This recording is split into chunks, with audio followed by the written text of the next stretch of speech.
Moors, we are, and have shown and defined that we are the lords of the earth. That is our ethnocentric name, which means that's the name of your blood, your genetics, your brain, your chemistry, given from our ancient parents. That what keeps making dark skin, broad nose, thick lips, furrowed hair. That's ethnocentric. Geographically and nationally, political and government-wise, we are Americans. That's where we live. That's where we pay our taxes. And that's who owes us some money. The problem that arose with keeping clear this revealed information, not by Drew Ali first, but by Benjamin Banneker, who founded the African Masonic Lodge called Prince Hall, is that Drew Ali found a need to formulate the idea of a nation. So he referred to our ethnocentric name as our nationality, and it is not. Our nation is America. Our home is Africa. Our inheritance is Africa. Our ancient past, our ancient records of the past begin there towards here. The African in Africa is a African Moor. The African in Brazil is a Brazilian Moor. The African in Latin America is a Latin American Moor. That's the clearest conceptualization I can present. But we're talking about flesh and blood when we talk ethnic. That which distinguishes you from any other family. Understanding the substance of melanin verifies originality of the dark-skinned woman as the original human being on this planet, the first man, the womb man. We dealt with that.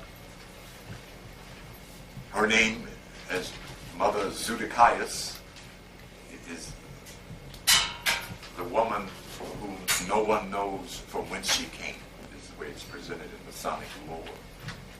But we unraveled that mystery as Zedekias being the ancient word for zodiac. And there's a Greek translation of Zodikias in the Greek dictionary as the blueprint of the universe that corresponds with your physiological nature, spiritually and physically.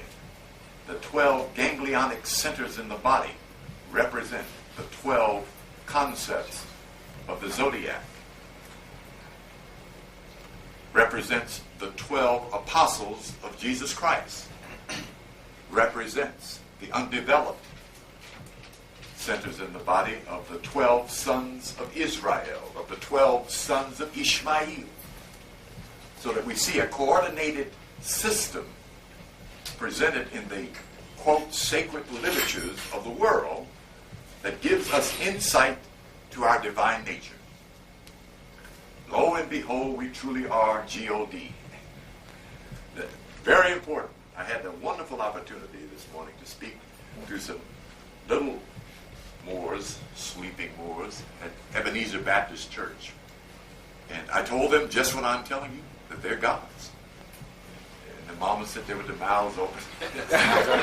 But mama went and got the Bible. So she followed along John 10, 31 to 36. And then right to Psalm 82, verses 5 to 8. Get them right on through it. I only got 15 minutes. You know, you can imagine what they did for me. My adrenaline is up to here. You know, I think I'm going to get a chance to run it, you know. But it was a wonderful presentation. They brought in the South Soweto street beat dancers from South Africa, a group of young people that a brother from here who's evidently a part of Ebenezer's education system found them in Soweto and brought them to America. They're going to be here 3 years, and they are powerful. You know, they overwhelmed everybody. I mean, you know, they blew me away. Some of the kids got so scared they start crying, and Mama had to take them out of it. because they were dressed in Zulu garb, and they had spears, real spears, and shields. And they danced very powerfully. Their energies, dynamic. What was interesting, I don't know if it could be, they all look alike. The complexion, the features, all the girls are almost the same height. It was just amazing to see this similarity among this group of young people. But they're getting a chance to expand. It used to be, every time you looked up, they were bringing somebody from Czechoslovakia, Russia, some unknown place, Now it's the Africans' turn to experience planet Earth. And I want you all to remain aware of that. Quit trying to run to the Bahamas. Run to Egypt and run to Africa. If you want to go somewhere, get up and really go somewhere. The whole planet is yours. Don't buy any limitations. Don't buy any poverty. I'm getting away from the thing here. Let me get back here. But thank you for listening. We're trying to find out how to get back to here, the Garden of Eden. Okay, look at that carefully, because we're getting ready to find out what it means.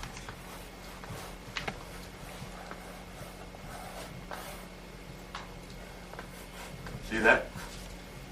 That's the Codex Inscriptus, the Garden of Need.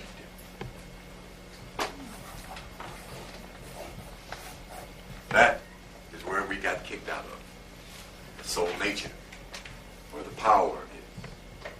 The power that balances, harmonizes, awakens, shines, heals, prospers, governs, brings love and peace and joy. That's the real Garden of Eden. In Quran, it is guarded by angels with twirling swords of fire, it says. This is what a sword is.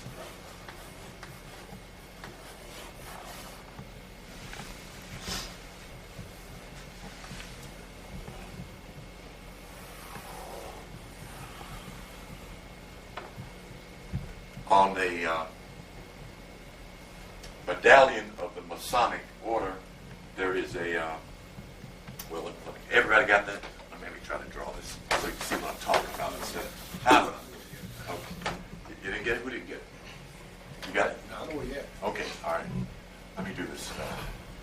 Not spending too much time this thing.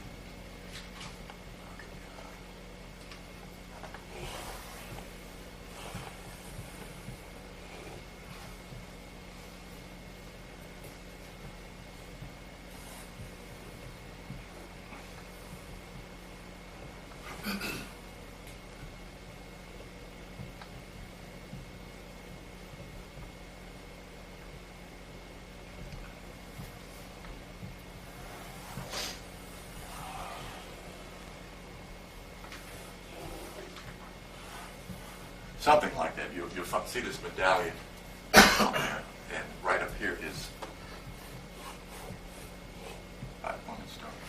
This is a woman's face in here. Now, the earlier replicas of that face was a European woman. The Masonic order, the Black Masonic order, the order of Prince Hall, changed it to a black woman. You see, because that's what the European Masonic order taught, even to Europeans, that Mother Zedekias was black.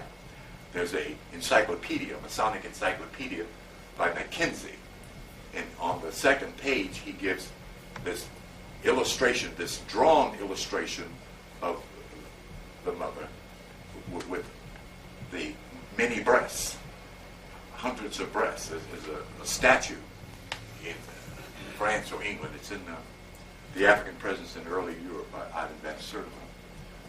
But it has a painted black face, but the features are European. This particular European author had this drawing made of an African woman with furled hair. You see? So they're telling the Europeans who we are. And I'm assuming that some of it, hopefully by now, all of the Masonic orders are doing likewise for black folks. But anyway, this here, and also in Islam, with the dua statement of La ilaha illallah, it's written in Arabic with a sword up over it. Okay, and this is what the word sword means. I didn't do a very good job of drawing it because you already know what the crescent star means. I won't go back.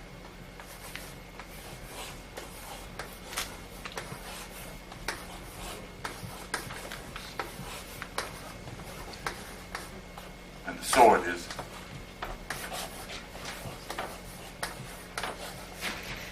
words of power. You think with fire, the biochemical energy in your brain that moves and orbits through your brain as neuron transmitters is electrical. It's fire. It's power. The concept of angel represents power, light, and fire, thought, perfect thought, higher thought, spiritual thoughts. So what we're trying to do is break into the kingdom of heaven. Strong men break into the kingdom of heaven, even unto now, even unto the times of John, Jesus said. The kingdom of heaven in that particular verse is in reference to the pyramid of Giza, the Lord's holy mountain. But the pyramid of Giza, the one that stands in the center of the earth, 3 degrees north latitude of the exact center of the earth, represents the perfect human body. The stone that the builders rejected has become the very capstone itself. It is the missing piece on top of that pyramid. It is the spiritual head, the head or the mind of God, the mind of Christ, which is what Emmanuel means, the mind of God. I'll share this with you. The Spirit showed me that the capstone is still there. It's in the Spirit. It's a red stone, but it's a crystal. It emanates energy. The brothers in Islam who are black and mature, when they go to Africa or to Mecca, they get over there and do salat in front of that building so they get some energy. Words of power. Very, very important for us because we are verbal. We have an oral culture. Like one of the brothers on the TV comedy show, which really leaves me perplexed and ambivalent at times. Jokes they're doing, some of them ain't funny. Anyway, Brother Sanders, I went to the show with my 2 white friends. And I didn't know that black folks talk during the movies, you know. We're forever verbalizing. But the problem is, we're taking the power that we have and we're tearing up our world with it. We're negating our own good and blessings. We're negating ourselves. Any black man or woman who calls him or someone like us N-I-G-G-R is erasing himself psychologically. He's not only degrading himself, he's erasing himself. He's erasing the ability to define him and her in his own consciousness. So be very mindful of your thinking. It's very important because it's very powerful. Your thoughts do things. They go out there and they do what you said, you wished, you hoped, and you knew. Particularly when you say, I am. Very important. Another area of the divine mind we're going to deal with, as we've already dealt with the heart center, the wisdom center in the pit of the stomach, and I think we talked about understanding faculty, and the pituitary. I think we'll get back to the pituitary, is the will center.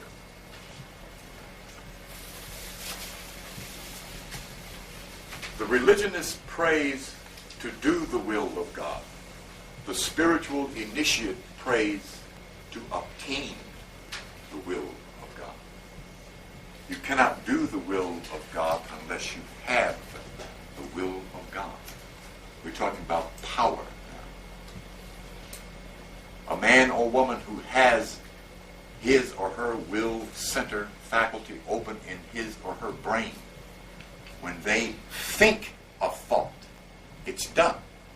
Whatever that thought is, that's how powerful you really are. I met one brother, as he, I don't know if you see, I won't try to point him out, but he mentioned to me that he's got 33 mental key. This brother is thinking with the Christ mind already. And he said every time he'd get mad that somebody would do him wrong, he would think against them, that they would fail or have a hard time. They would fail and have a hard time. But what he needs to understand is that any thought that you send out with power comes back to you. Isaiah pointed it out. He says, my thoughts shall not come back to me void. They don't. So you send out good thoughts. That's why Jesus said, love your enemy. Because if you hate him, you registered it in your own heart chakra. We're going to talk about samskar today.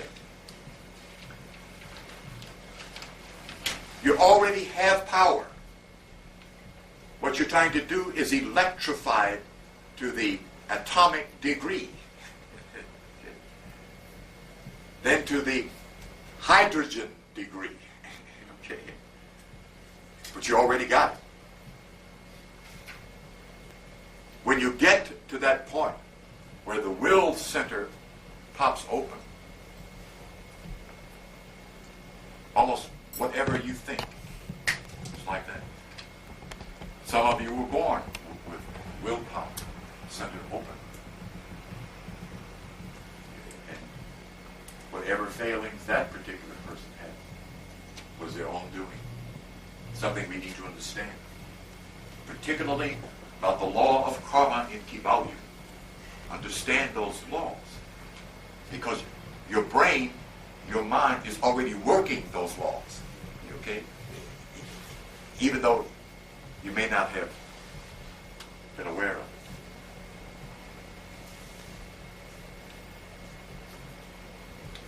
The law of karma is how we got to a three-dimensional level.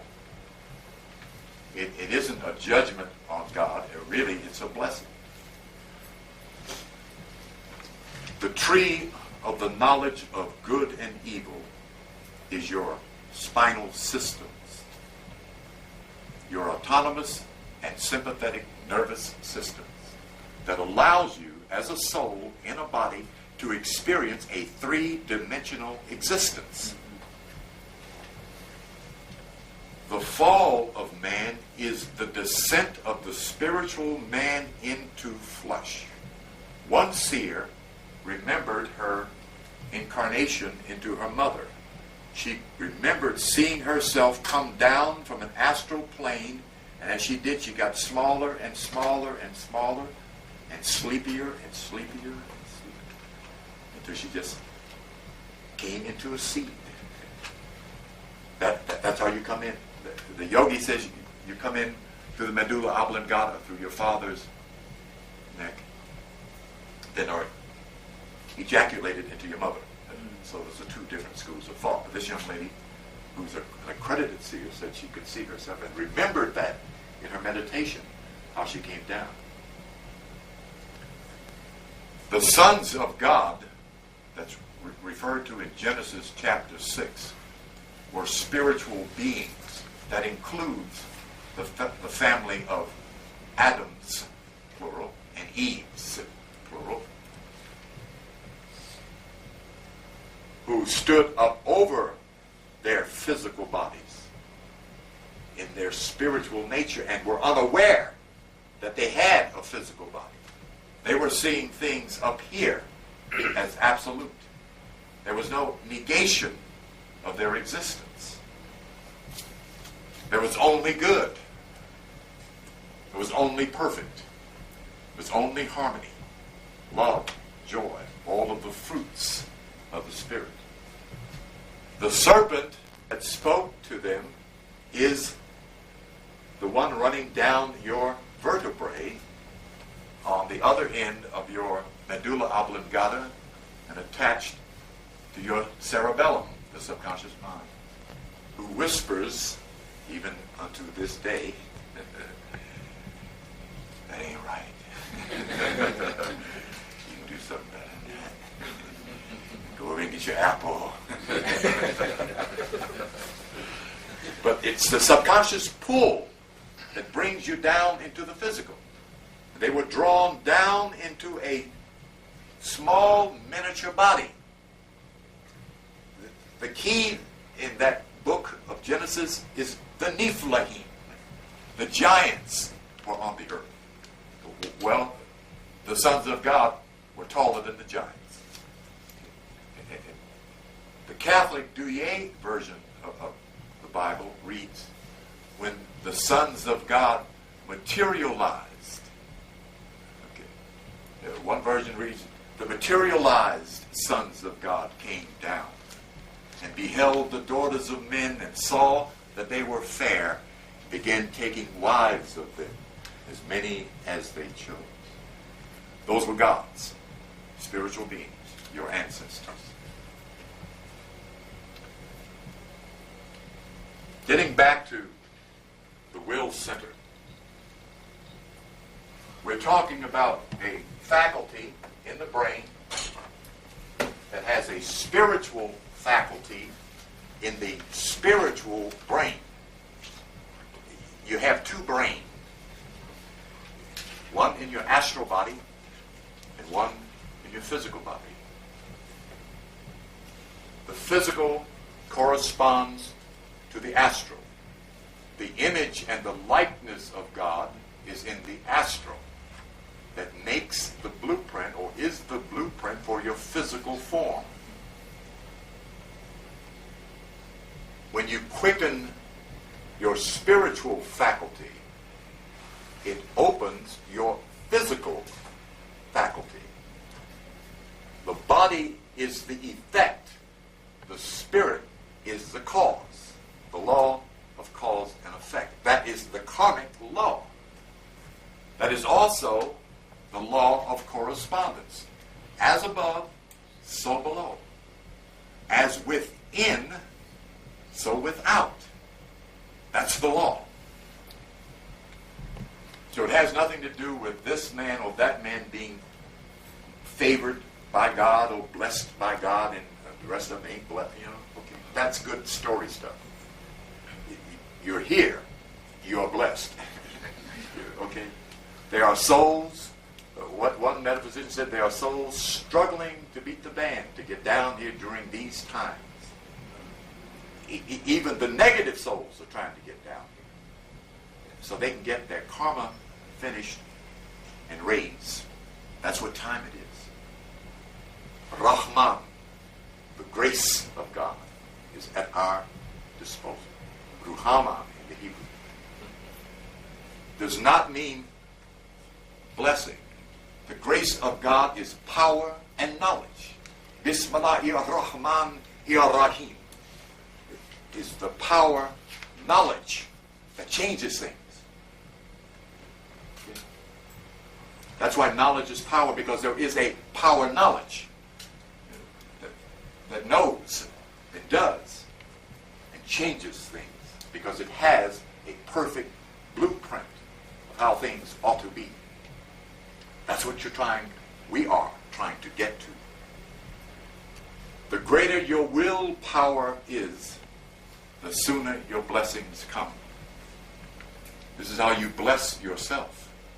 By accurate prayer, accurate thinking. Thinking is prayer. You don't have to be on your knees to pray. You only have to think. Imagining is prayer. What you imagine with fervor, with passion, with desire, with energy is born on the mental plane and will manifest on the physical. The greater your spiritual powers are, the sooner the manifestation of your desire is. These two words are interconnected. And this is really important. If you look back, you'll see where some stuff came from.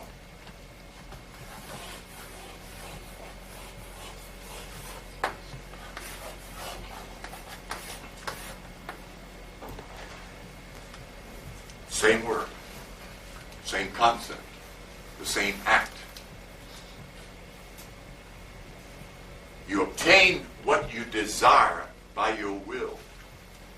Your will acts on what you design, consciously or subconsciously. In other words, if you are driven by compulsion, you're activating your desire nature, and you draw to yourself that which you desire,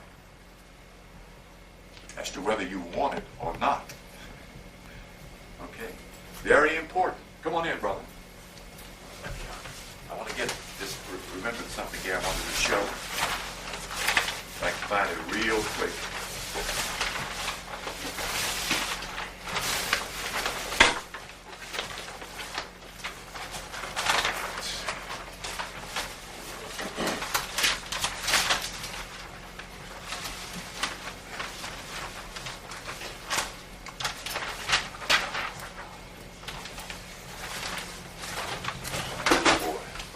See if you can find the 7 great fears.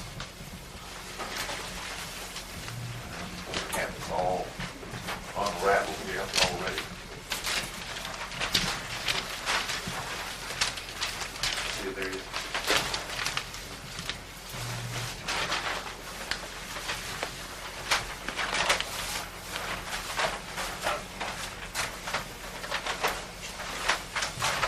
I'm going to transfer these one of these days.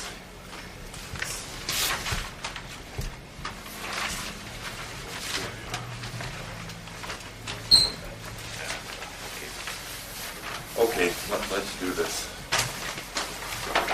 Make it easier.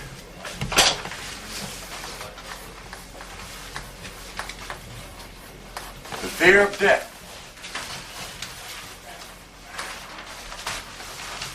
I'll just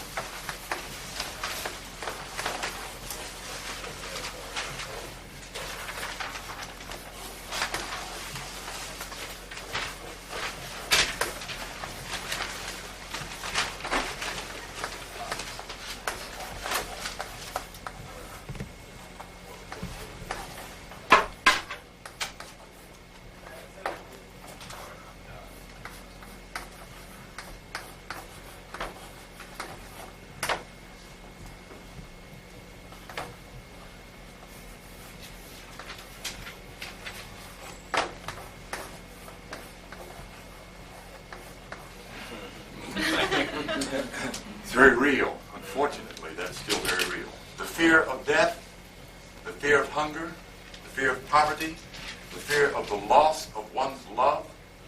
This is the last one. And the fear of criticism, which is a part of failure. The fear of failure is a part of criticism. But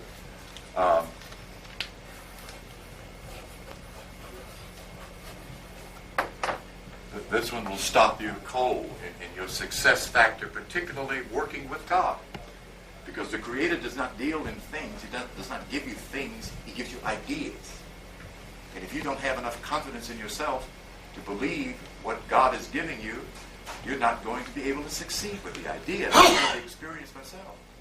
One Saturday I was sitting moping to myself at the kitchen table. I can't do this. Everyone in great pity parties.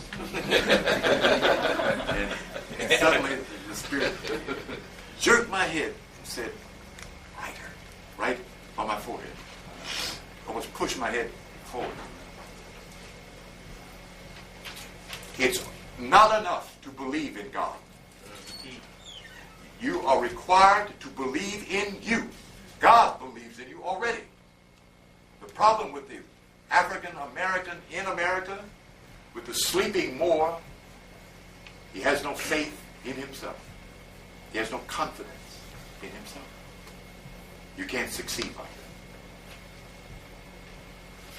that. That makes for a very unhappy human being. A human being who walks around with no confidence.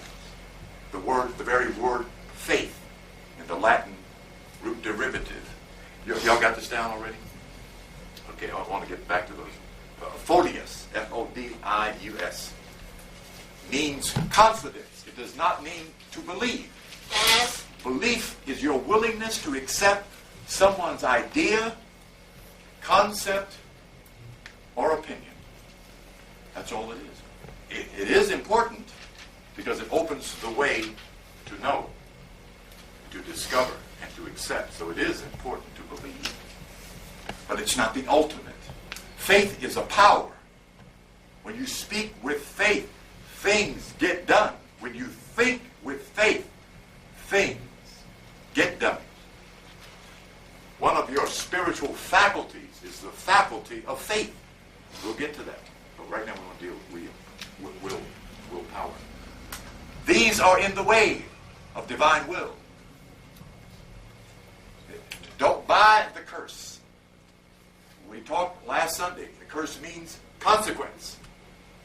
If you walk out that door and don't look left and right, you get run over. That's not a curse. That's the consequence of being stupid. We have been sold a bunch of myths that literally has ruined us. You know, it ruined our parents. It kept them locked in a sense of limitation. That's what slavery really is, a sense of limitation. I don't want to get away from the point, though. Okay. Hunger, poverty, the loss of one's love. Men kill out of the fear that they're going to lose the woman they say they love. But that isn't love. Love doesn't do that. That's possessiveness, weakness. This is the one, if you remove this one, all of these are gone. The fear of pain. I was amazed when I picked up Kwame Nkrumah's little red book. And in his notation, he said, when a man overcomes the fear of pain, he is free. Yeah. Pure wisdom.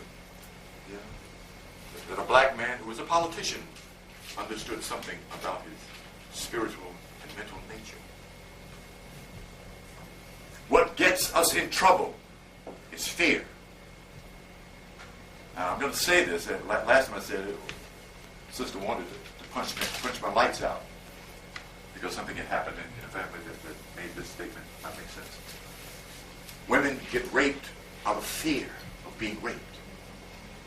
They draw the assailant. Fear is the other side of your own desire. Perfect example, Job chapter 1, verse 24.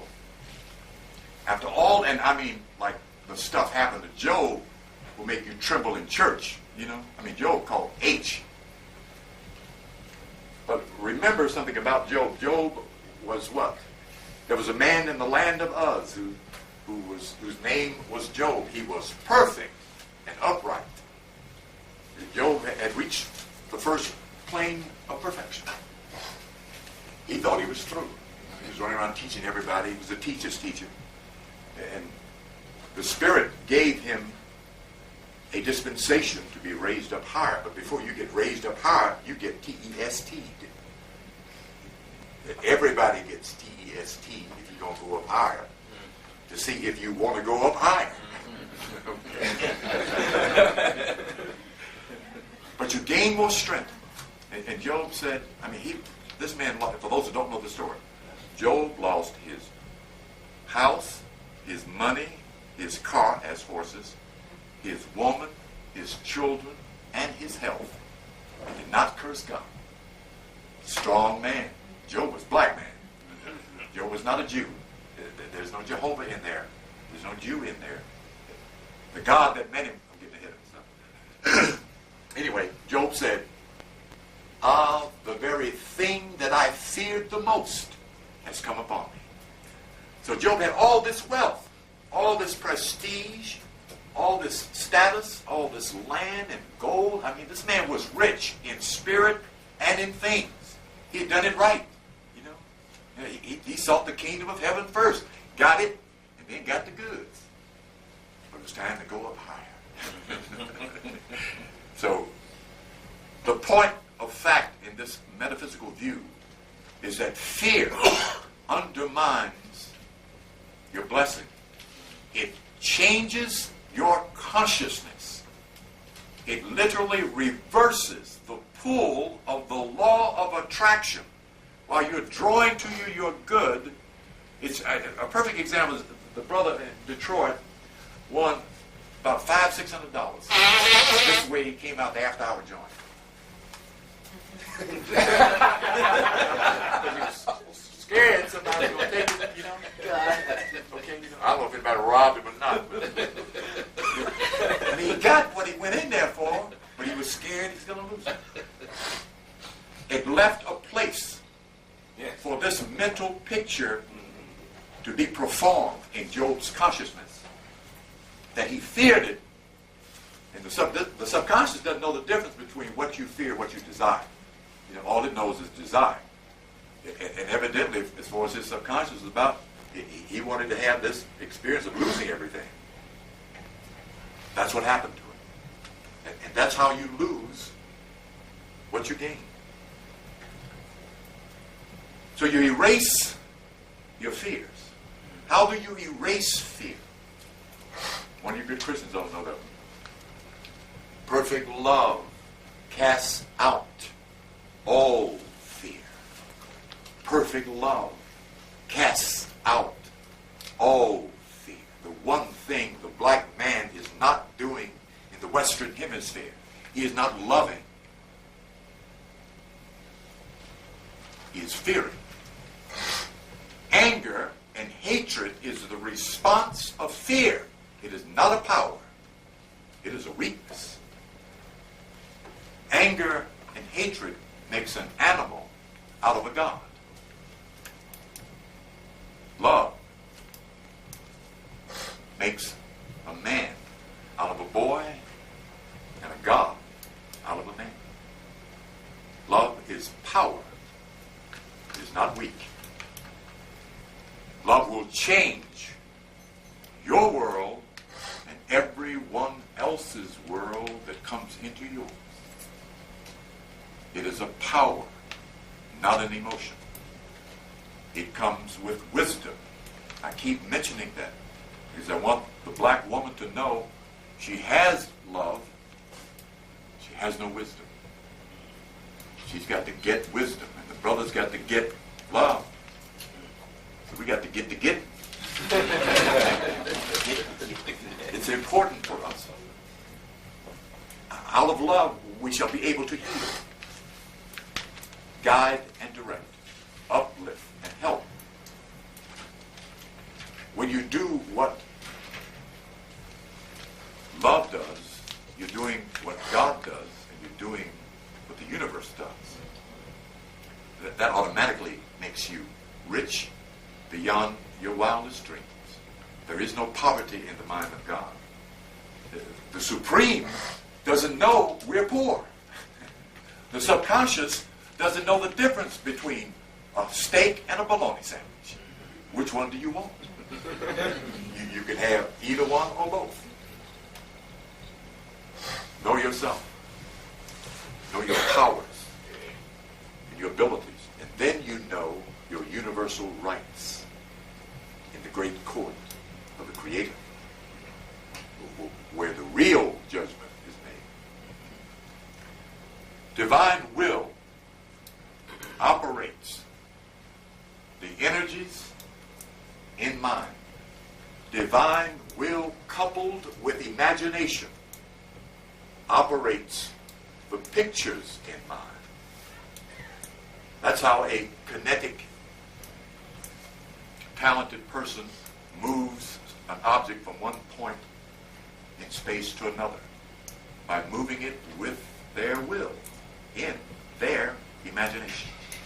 Because the image of the cup, the bowl, the box is in mind.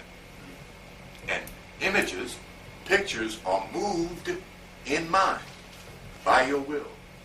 The subconscious has a constant of turning by electrical desire. But it doesn't have an order. It's your library.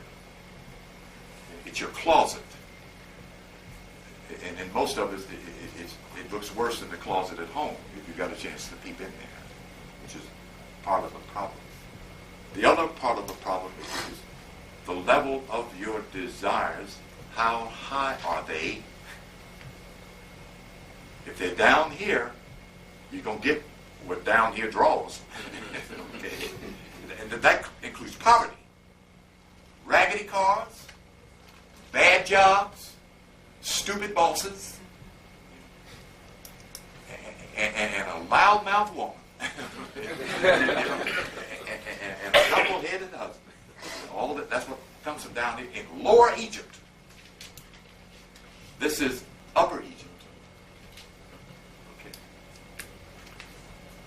You work with the will center by focusing on that center.